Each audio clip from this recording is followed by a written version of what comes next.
Hello बच्चों, आप लोगों को फिर से स्वागत है आप लोगों का ब्यूटीफुल सा channel Lucifer universe of physics. Thumbnail देख के तो आज का टॉपिक आप लोग समझ ही जाओगे कि आज का टॉपिक है हम लोगों का रादरफोर्ड एक्सपेरिमेंट। ठीक है, तो रादरफोर्ड एक्सपेरिमेंट जो है वो हम लोग डिस्कस करेंगे थोड़ी देर में। तो उससे पहले मैं एक स्टोरी या फिर इसका जो रादरफोर्ड एक्सपेरिमेंट कैसे आया है, क्यों आया है, वो थोड़ा सा डिस्कस कर लेते हैं। तो जैसे कि हम लोगों को पता है कि हम लोग का जो एटम है उसका सेंटर में होता है न्यूक्लियस, जिस पे होता है न्यूट्रॉन और प्रोटॉन, और उसके चारों तरफ इलेक्ट्रॉन जो है वो सर्कुलर पाथ में ऑर्बिट में रोटेट करते हैं। ठीक है, ये हम लोगों को पता है, हम लोगों ने ये केमिस्ट्री में भी देखा है। तो क्वेश्चन ये आता है कि ये हम लोगों को कैसे पता है कि जो है एटम जो है वो न्यूक्लियस से बना है, इसके अंदर में न्यूट्रॉन प्रोटॉन इलेक्ट्रॉन होता है। तो ये हम लोगों को कैसे पता है? तो एक्चुअली ये होता है हम लोगों का बुक से हम लोग पढ़ा है कि बुक हम लोगों को बताया है कि जो है एटम जो है वो न्यूक्लियस से, और न्यूक्लियस जो है वो न्यूट्रॉन प्रोटॉन और उसके चारों तरफ इलेक्ट्रॉन रहता है। तो बात यहाँ पर है कि तो बुक कहाँ से मतलब सीखा है, या कि बुक पे फर्स्ट कौन लिखा है कि ये मॉडल। ठीक है, तो फर्स्ट जो है हम लोग का रादरफोर्ड ने बहुत साल पहले ये डिस्कवर किया था। उन्होंने एक थीसिस दिया था कि ऐसा टाइप का जो है हम लोग का एटम जो है वो ऐसा टाइप का होता है, मतलब उसका अंदर में न्यूक्लियस होता है, फिर न्यूक्लियस जो है प्रोटॉन न्यूट्रॉन और इलेक्ट्रॉन वैसा वगैरह वगैरह इन्होंने बोला था। ठीक है, तो इनका मॉडल का कुछ लिमिटेशन भी है, वो भी हम लोग डिस्कस करेंगे। तो क्योंकि ये बहुत साल पहले की बात है, तो इन मॉडल को अभी भी हम लोग इम्पोर्टेंस देते हैं, अभी भी हम लोगों के सिलेबस में है, हम लोग को पढ़ना चाहिए, क्योंकि ये फर्स्ट कुछ ऐसा मॉडल था जिसका जो अभी भी हम लोग मतलब इन्होंने 100% में से बहुत सारा कुछ मान लो 80% या 70% कुछ चीज़ अभी भी सही चल रहा है, और इन फ्यूचर अगर कोई दूसरा चीज़ डिस्कवर होता है या फिर कोई दूसरा कुछ निकल के आता है एक्सपेरिमेंटली, तो वो ये बाद में देखा जाएगा। लेकिन अभी तक इनका मॉडल जो है वो बहुत ही इम्पोर्टेंट है हम लोगों के लिए। ठीक है, तो चलो देखते हैं हम लोग कि एटम जो है वो न्यूक्लियस या फिर न्यूक्लियस जो है प्रोटॉन न्यूट्रॉन या फिर इलेक्ट्रॉन, ये कैसे हम लोगों ने प्रैक्टिकली या फिर रादरफोर्ड ने प्रैक्टिकली कैसे इलाबोरेट हम लोगों को किया था। ठीक है, तो एटम जो है वो तो हम लोग सिर्फ आँख से नहीं देख सकते, मतलब एटम के अंदर जो इलेक्ट्रॉन है वो हम माइक्रोस्कोप में भी नहीं देख सकते, उसके लिए इलेक्ट्रॉन माइक्रोस्कोप चाहिए, जो इतना साल पहले इम्पॉसिबल है डिस्कवर के लिए। ठीक है, तो आप खुद ही सोच लो, जहाँ पर इलेक्ट्रॉन ही डिस्कवर ठीक तरह से नहीं हुआ हो, तब इलेक्ट्रॉन माइक्रोस्कोप कैसे डिस्कवर होगा? तो उन्होंने एक एक्सपेरिमेंटली दिखाया कि जो हम लोगों का जो एटम है उनका मॉडल, मतलब एटम के पास न्यूक्लियस है और न्यूट्रॉन प्रोटॉन मिलकर न्यूक्लियस होता है, उसके चारों तरफ इलेक्ट्रॉन होता है। ठीक है, चलो हम लोग देखते हैं उन्होंने एक्सपेरिमेंट दिखाने के लिए क्या किया है। तो रादरफोर्ड एक्सपेरिमेंट, रादरफोर्ड एक्सपेरिमेंट। ठीक है, तो उन्होंने एक्सपेरिमेंट के लिए एक क्यूबिक बॉक्स में हम लोग का एक रेडियो एक्टिव एलिमेंट लिया है। ठीक है, एक क्यूबिक बॉक्स में रेडियो एक्टिव एलिमेंट लिया है।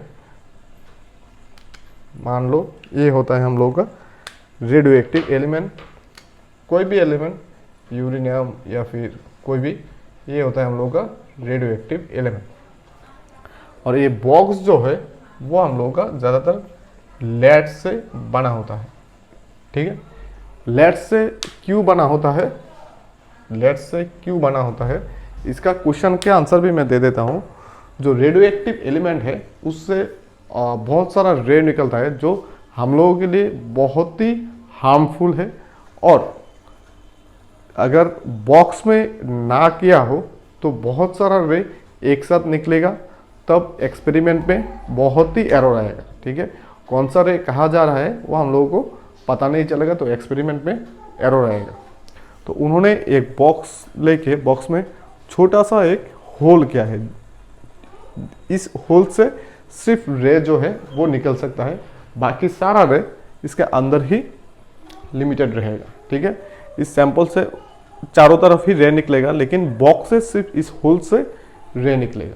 ठीक है, फिर इन्होंने क्या है, एक गोल्ड फॉयल, ठीक है, एक गोल्ड फॉयल लिया है बीच में। तो गोल्ड फॉयल एक्चुअली है क्या, मतलब गोल्ड का बहुत ही पतला शीट, ठीक है, बहुत, जिसका थिकनेस बहुत ही कम है, उन्होंने ये गोल्ड फॉयल लिया था। तो यहाँ पर भी क्वेश्चन आता है कि उन्होंने गोल्ड फॉयल ही क्यों लिया था, गोल्ड फॉयल। ठीक है, उन्होंने आयरन फॉयल या सिल्वर फॉयल क्यों नहीं लिया था, क्योंकि गोल्ड को हम लोग मार मार के बहुत ही पतला कर सकता है, उसका थिकनेस हम लोग बहुत ही कम कर सकता है, जो आयरन या सिल्वर या जिंक पे पॉसिबल नहीं है। ठीक है, इसलिए हम लोगों ने गोल्ड फॉयल यहाँ पर यूज़ करेंगे, रदरफोर्ड ने भी यूज़ किया था।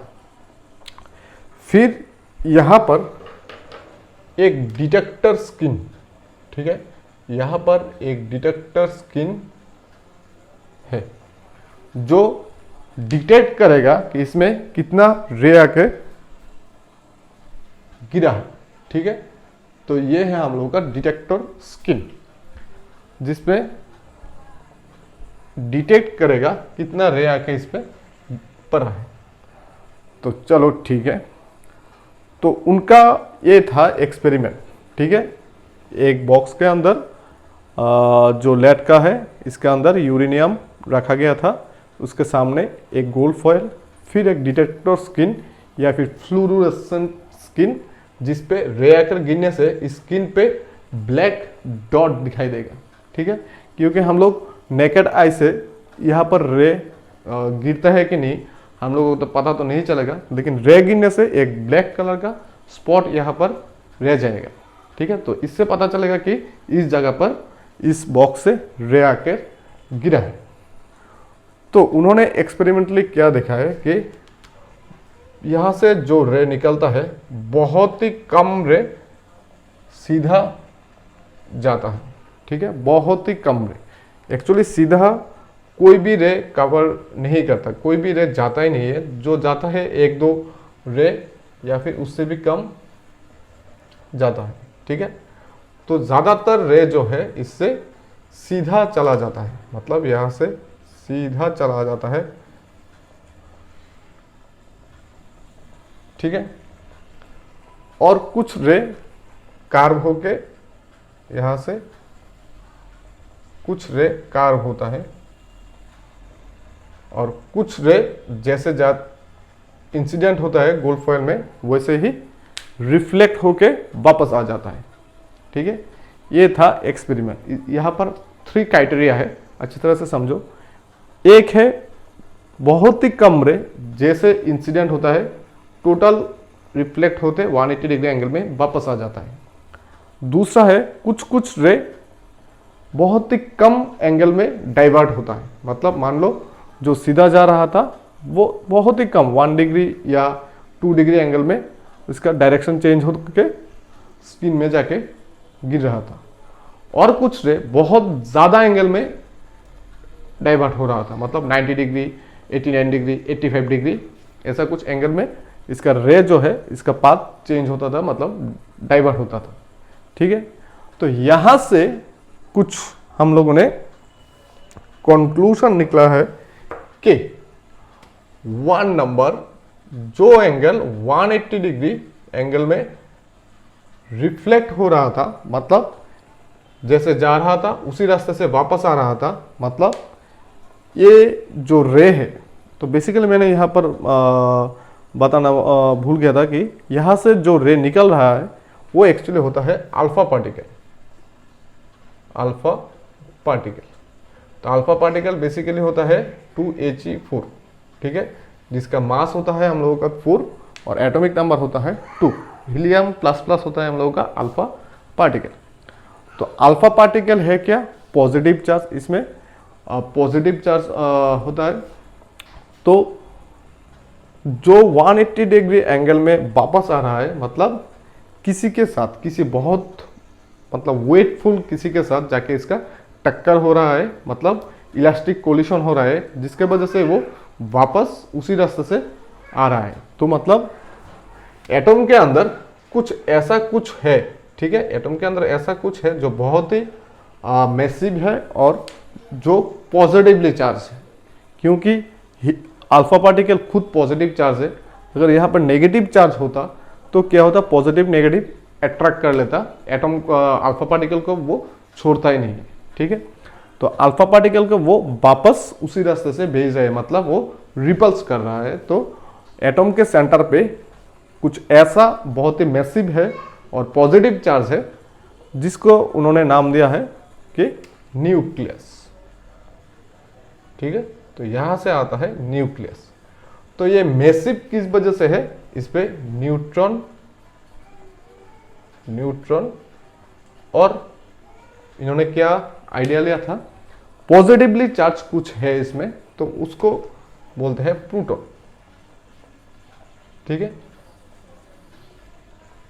तो एक टू कंक्लूजन आ गया कि जो रे 180 डिग्री एंगल में कन्वर्ट हो रहा है वो न्यूक्लियस में जाके स्ट्राइक कर रहा है, फिर वापस आ रहा है इलास्टिक कोलिशन के थ्रू, ठीक है। देन दूसरा, जो रे रिफ्लेक्ट हो रहा है लेस देन 2 डिग्री या 1 डिग्री, वो क्या, उससे क्या इन्होंने डिसीजन लिया है कि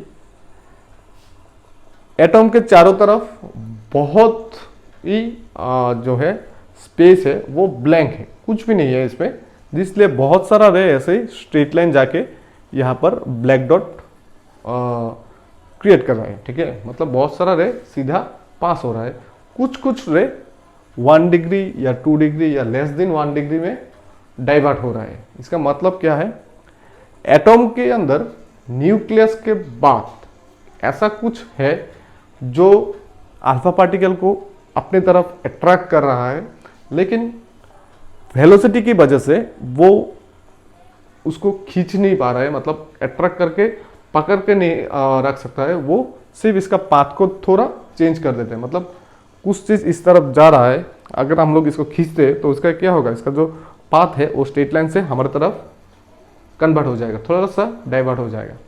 मतलब एटम के अंदर न्यूक्लियस के सिवा कुछ नेगेटिव चार्ज है जो चारों तरफ डिस्ट्रीब्यूट है और वो अल्फा पार्टिकल को खींच रहा है, इसलिए थोड़ा थोड़ा करके 1 डिग्री और 2 डिग्री जो है वो डाइवर्ट हो रहा है। देन बहुत ही कम जो है वो रे 90 डिग्री के आसपास डाइवर्ट होता है, ठीक है। तो इससे क्या इन्होंने डिसीजन लिया है कि वो जो मैंने बोला था कुछ पार्टिकल ऐसा है नेगेटिवली चार्ज, इनमें जाके ये डायरेक्टली स्ट्राइक कर रहा है, मतलब इलेक्ट्रॉन के साथ कुछ पार्टिकल का कुछ अल्फा रे का डायरेक्टली कोलिशन हो रहा है। मतलब रास्ते पे इलेक्ट्रॉन जो है वो बैठा है, इलेक्ट्रॉन के साथ डायरेक्टली कोलाइड करके ये बहुत ज़्यादा एंगल में डाइवर्ट हो रहा है, ठीक है। तो ये 3 डिसीजन इन्होंने रदरफोर्ड जो है इन्होंने इस एटॉमिक मॉडल से लिया है, ठीक है। तो ये मॉडल अभी भी हम लोगों के प्रैक्टिकली अभी भी ये मॉडल पॉसिबल है, लेकिन इनमें कुछ लिमिटेशन है। जब इस मॉडल को थोड़ा इलेबोरेट किया जाए, इन्होंने और भी कुछ कहा था मॉडल के बारे में, तो इन्होंने कुछ ऐसा बोला था जो अभी हम लोगों ने डिस्कवर करके देखा है कि इन्होंने झूठ बोला था। मतलब उस टाइम के लिए उनका आइडिया सही था, क्योंकि उस टाइम बहुत सारा जो नया नया चीज़ वो डिस्कवर नहीं हुआ था, लेकिन अभी देखा जाए तो अभी उनका थ्योरी थोड़ा सा चेंजेस है, ठीक है। जैसे कि उनके हिसाब से जो इलेक्ट्रॉन है वो न्यूक्लियस के चारों तरफ जो है, मान लो ये न्यूक्लियस है, तो न्यूक्लियस के चारों तरफ ऐसे ऑर्बिट में ऑर्बिट करता है, ठीक है।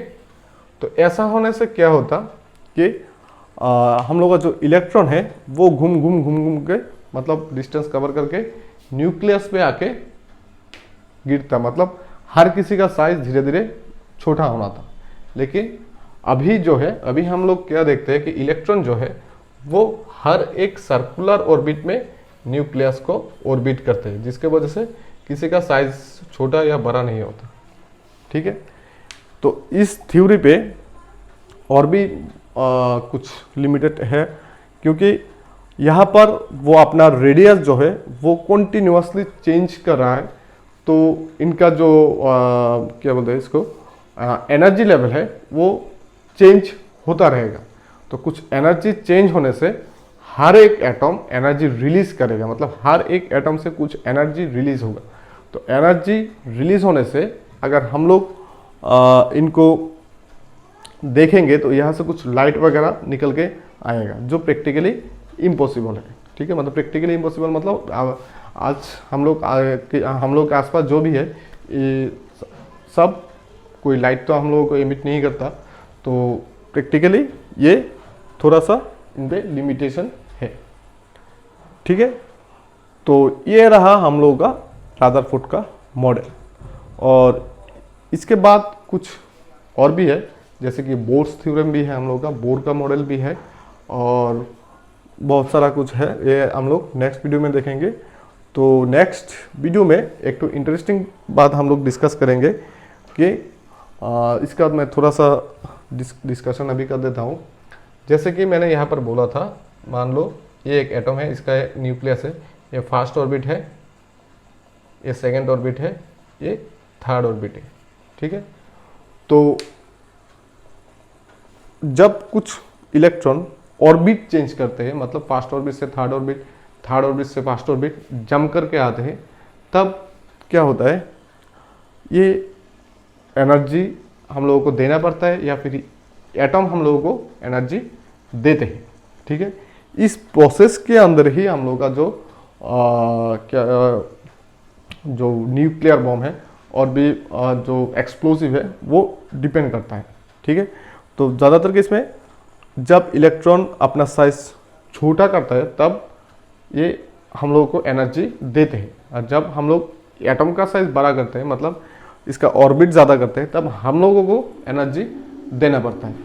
ठीक है, ये हम लोग बाद में डिस्कस करेंगे कि इलेक्ट्रॉन जब जंप करके एक ऑर्बिट से दूसरे ऑर्बिट में जाते हैं तो ये हम लोगों को एनर्जी देते हैं या फिर रे भी देते हैं। तो इसका स्पेक्ट्रम देख के हम लोग बोल सकते हैं कि कौन सा ऑर्बिट से कौन सा ऑर्बिट में जंप किया गया है। तो इसका स्पेक्ट्रम का सीरीज भी होता है, सीरीज में बहुत सारा सीरीज है, ये हम लोग नेक्स्ट वीडियो में डिस्कस करेंगे।